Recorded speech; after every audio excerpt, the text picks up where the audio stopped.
ఈరోజు నేను ఒక మంచి పుస్తకం ద్వారా మీ ముందుకు వస్తున్నాను. అదేంటంటే భారతీయ క్రైస్తవులకు అంబేద్కర్ హెచ్చరిక.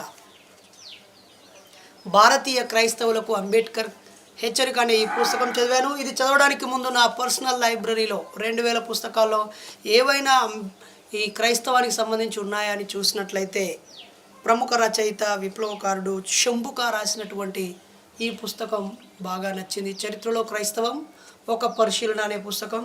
ఆ తర్వాత 1983లో ముద్రించబడ్డ, అంటే నేను పుట్టినప్పుడు 82లో దీన్ని రచించారు. 40 ఏళ్ల క్రితం డాక్టర్ జయగోపాల్ గారు క్రైస్తవం బానిసత్వం అనే పుస్తకం, అలాగే పెన్మచ్చ సుబ్బరాజు గారు బైబుల్ ఏమంటుందనే పుస్తకం, జయగోపాల్ గారు రాసిన అసలు యేసుక్రీస్తు చారిత్రక పురుషుడు అనే పుస్తకం, బైబుల్ అంటే ఇదేనా అని ఇచ్చినటువంటి పుస్తకం, ఇంకా ఇలా ఇలా ఇలా చాలా పుస్తకాలని, బైబిల్ దర్శిని అని చాలా పుస్తకాలని తీసుకోవడం జరిగింది. నా పరిశీలన బైబిల్ ఇలా అనేక పుస్తకాలని, దాదాపు ఒక 40 పుస్తకాలు వచ్చాయి. మరి వాటన్నిటి సారం యేసు ప్రభువు గొప్పవాడని, మరియమ్మకి పరిశుద్ధాత్మ ద్వారా యేసుక్రీస్తు జన్మించాడని, ఆయన పాప పరిహారార్థము శిలువనెక్కాడని, తర్వాత లేచాడని, ఆదాము అవ్వని సైతాను వాళ్ళకు చెడు బుద్ధి కలిగించిందని క్రైస్తవులందరూ బలంగా నమ్మే గ్రంథం బైబిలు. వాళ్ళ దైవం యేసుక్రీస్తు, అలాగే పరిశుద్ధాత్మ, జీసస్ క్రైస్టు. వాళ్ళు కొన్ని పండుగలు, క్రిస్మస్ని ప్రధానంగా జరుపుకుంటూ ఉంటారు, అలాగే గుడ్ ఫ్రైడేని జరుపుకుంటూ ఉంటారు. అయితే ఆ క్రైస్తవానికి సంబంధించిన విషయాలు అనేకం ఈ ప్రపంచ చరిత్రలో కనుమరుగైపోయాయి. మరి వాళ్ళ గ్రంథాన్ని ప్రశ్నిస్తూ వందలాది వేలాది ప్రశ్నలు, పుస్తకాలు వచ్చాయి. ప్రపంచవ్యాప్తంగా ఒక మతం మీద అత్యధికంగా ప్రశ్నలు, విమర్శలు వచ్చిన గ్రంథం ఏదైనా ఉందంటే అది బైబిల్ మాత్రమే. ఎందుకంటే ప్రపంచ దేశాలను ఆక్యుపై చేసింది బైబిల్ మత ప్రచారకులు కాబట్టి ఆ మతమే అత్యధికంగా విమర్శలకి, ప్రశ్నలకు గురైంది. ప్రపంచ చరిత్రలో అనేక మంది శాస్త్రవేత్తలను పొట్టనబెట్టుకున్నటువంటి ఒక నేర చరిత్ర కూడా బైబిల్కి, క్రైస్తవానికే ఉంది. ఇటీవల కూడా పోప్ ఒకరు మాట్లాడుతూ నన్స్గా మారిన ఆ స్త్రీలని మా పాస్టర్లు ఇబ్బంది పెట్టారని, అది ప్రాస్టిట్యూషన్ జరిగిందని ఒప్పుకుంటూ క్షమాపణ చెప్తూ కూడా ఒక స్టేట్మెంట్ ఇచ్చింది. మనందరం చూస్తూనే ఉన్నాము. మరి ఈ క్రైస్తవం మీద మాట్లాడాలంటే భయపడాల్సిన పని లేదు.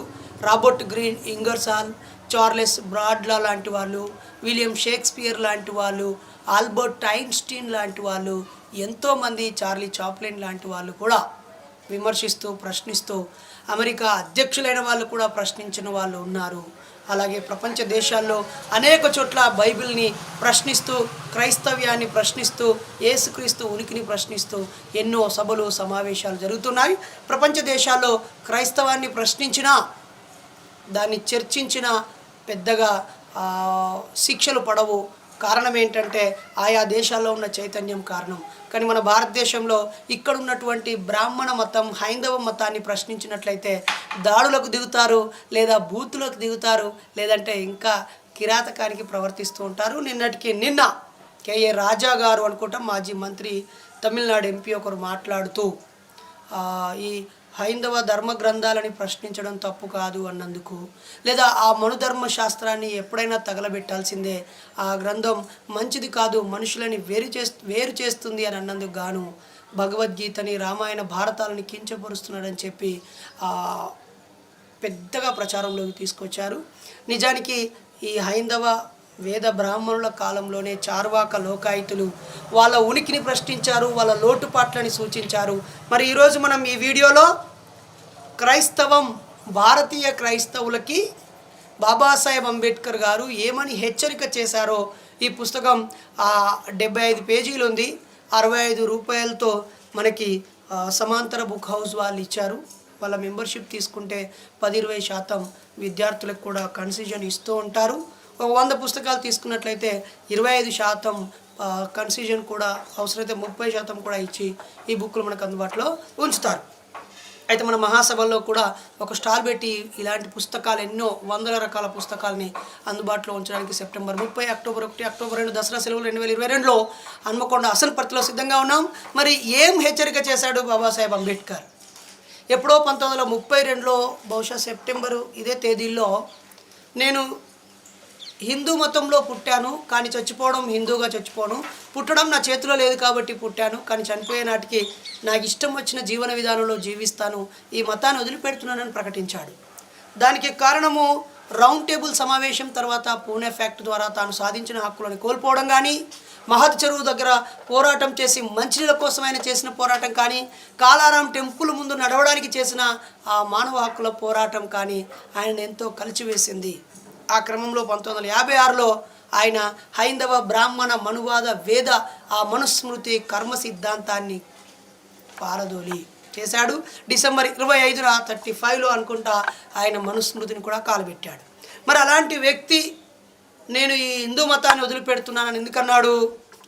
4 వర్ణాలుగా ఉన్న ఈ దేశంలో బ్రాహ్మణులు, క్షత్రియులు, వైశ్యులని ఈ 3 కులాలకు సేవ చేయడానికి శూద్రులు అంటే జంజరం ఉన్న వాళ్ళు వీళ్ళు, జంజరం లేని వాళ్ళు వీళ్ళు, వీళ్ళకు సేవ చేయడం కోసమే పుట్టారని చెప్పడము, వీళ్ళ ఆడవాళ్ళకి ఈ 3 కులాల మగవాళ్ళకి అక్రమ సంతానంగా పుట్టిన వాళ్ళే 5వ కులము, 5వ కులము, అతిశూద్రులు, అంటరాని వారు అని చెప్పేసి, అది సూటిగా చెప్పాలంటే మాలా మాదిగా ఇలా ఎస్టీ వాళ్ళందరూ 5వ జాతి, 5వ జాతి, అసలు వీళ్ళకు స్థానమే లేదని చెప్పినటువంటి స్థితిని మనమందరం అర్థం చేసుకోవచ్చు. మరి ఆ క్రమంలో ఆయన క్రైస్తవాన్యాన్ని మెచ్చుకున్నాడా? అసలే కాదు. ఆయన క్రైస్తవాన్ని పూర్తిగా వ్యతిరేకించాడు. మీరు ఎప్పుడైనా బాబాసాహెబ్ రాసినటువంటి ఆయన ఉపన్యాసాలు, ఆయన రచనలు అనే పుస్తకంని మనం ఒక్కసారి చూసినట్లయితే 5వ సంపుటంలో ఆయన చాలా క్లియర్గా అనేక ప్రశ్నలు వేశాడు క్రైస్తవ నమ్మకస్తులకి. ఇది స్వాతంత్రానికి ముందు చేసినటువంటిదే. ఇప్పటికీ 75-100 సంవత్సరాల క్రితం ఆయన ప్రశ్నించినటువంటి ప్రశ్నలు ఇప్పటికీ క్రైస్తవ సమాజం ముందు అలాగే ఉన్నాయి. వాటికి సమాధానం చెప్పాల్సినటువంటి బాధ్యత క్రైస్తవం పైనే ఉంది. కొంతమంది మాట్లాడుతూ ఈ దేశంలో విద్యా వ్యాప్తి కోసము, లేదంటే ఆరోగ్యం కోసము, లేదా అస్పృశ్యత అంటరానితనం పోగొట్టడం కోసం క్రైస్తవం ఎంతో మేలు చేసింది అంటారు. అది ముమ్మాటికి అబద్ధం. మీరు బాబాసాహెబ్ అంబేద్కర్ రచనలు, ప్రసంగాలు 3వ సంపుటం మీరు చదివినట్లయితే విప్లవం, ప్రతిఘాత విప్లవం, మీరు రివల్యూషన్, కౌంటర్ రివల్యూషన్ బుక్లో చదివినట్లయితే ఆయన స్పష్టంగా చెప్తాడు, ఈ దేశంలో క్రైస్తవాన్ని కూడా ఈ దేశ ప్రజలకి నూరిపోయడం కోసం బ్రాహ్మణులకే ఆ బాధ్యతను అప్పగించారు.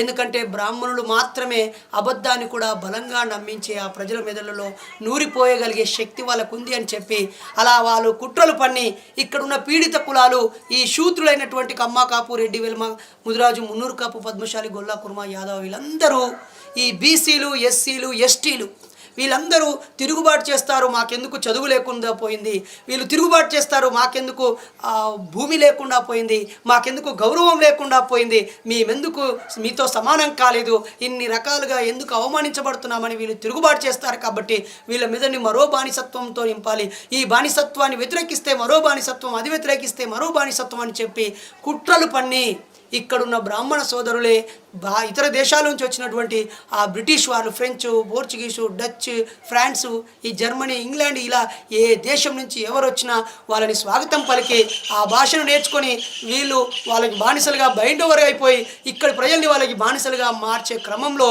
ఈ క్రైస్తవాన్ని కూడా వాళ్ళే ముందు స్వీకరించారని చెప్పాడు.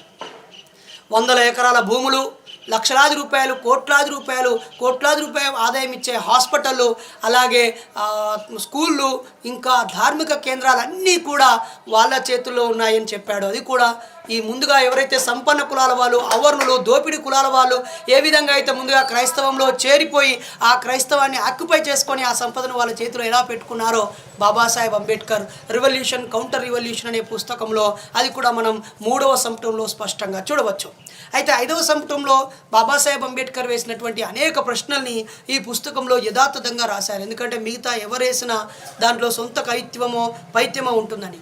ఏమంటున్నాడు క్రైస్తవులను ఉద్దేశించి బాబాసాహెబ్ అంబేద్కర్ గారు? క్రైస్తవ మతం అస్పృశ్యులుగా పుట్టిన వారి బాధను, పీడనను తొలగించడంలో సాధికారకంగా పనిచేసిందా అని ప్రశ్నిస్తున్నాడు. అలాగే క్రైస్తవంలోకి మారిన పిదప పబ్లిక్ బావి నుండి నీళ్లు తోడుకుంటున్నారా అని అడిగాడు. తమ పిల్లలను పబ్లిక్ పాఠశాలలో చేర్పించగలిగారని అడుగుతున్నారు. అలాగే హోటల్స్లో ప్రవేశించగలిగారా? ఏ వివక్ష లేకుండా ప్రభుత్వ కార్యాలయాల్లో ప్రవేశించగలుగుతున్నారా? సవర్ణులతో కలిసి ఒకే ఇంట్లో ఉండడం కానీ, గ్రామంలో నడిబొడ్డున నివాసం ఏర్పరచుకొని జీవించగలుగుతున్నారా? అస్పృశ్యుల నుండి సవర్ణ ఇంద్రులు నీళ్లు తాగగలుగుతున్నారా?